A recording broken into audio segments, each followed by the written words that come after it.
Je voudrais rappeler à ce pasteur-là que entre 1550 et 1600, la population africaine avait atteint 800 millions de personnes. Je vous dis 800 millions de personnes. À la fin de l'esclavage, au début de la colonisation, la population africaine, on l'estime aux alentours de 150 millions. Donc faites la différence. Et vous voyez ce que nous avons perdu au nom de la civilisation occidentale.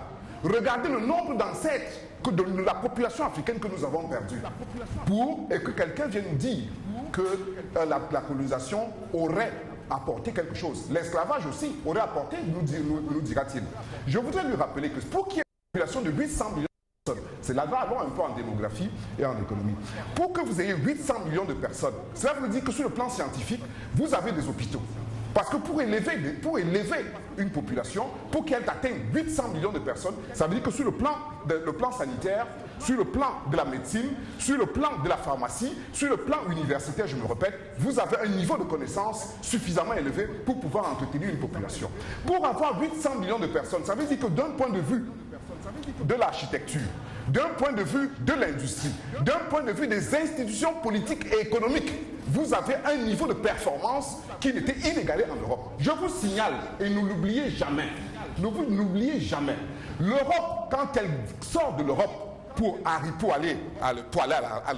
venir en Afrique, c'est quand elle sort de la peste et du choléra.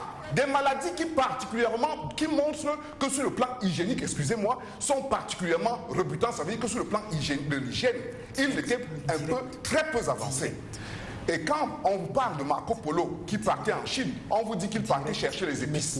Les épices, c'est qu'il allait chercher la nourriture. C'est là pour dire que le sol américain, le sol européen était particulièrement ingrat. Et donc ces personnes-là, quand elles venaient ici, elles venaient parce qu'elles étaient motivées par la faim. Et non par un esprit d'un esprit d'amour. Permettez-moi. C'est de l'amour qu'ils nous ont mis en esclavage. Comment quelqu'un peut vous parler d'amour et vous mettre en esclavage? C'est exactement la même chose que les musulmans. Viennent vous parler d'amour pour vous mettre en esclavage. C'est quoi ces religions qui nous parlent d'amour là? Et je terminerai. Si ces religions-là étaient aussi performantes que ça, exactement, quand vous allez à l'hôpital, je l'ai dit la semaine dernière, que vous le vouliez ou pas, quand vous prenez de l'aspirine, ça vous fait guérir. Que vous ayez confiance ou pas dans le médecin, à partir du moment où vous avez du palu, et que vous prenez une aspirine, vous serez guéri. Ça fait 2000 ans que les Blancs prennent le christianisme. Comment se fait-il qu'ils ne sont pas guéris de la violence? Ils ont inventé la bombe atomique pour verser sur le peuple, pour verser sur les populations. Et vous me parlez d'un peuple sérieux? Et vous me parlez de croire dans les institutions religieuses qu'ils apportent? Alors, M. Taillou, il nous est renseigné tout de même que c'est par la grâce de Dieu qu'on est venu mener cette épuration raciale, ou même cette épuration démographique. De quoi parle-t-il? Attendons, il faut faire attention. Le blanc est particulièrement fort dans la propagande et dans la communication.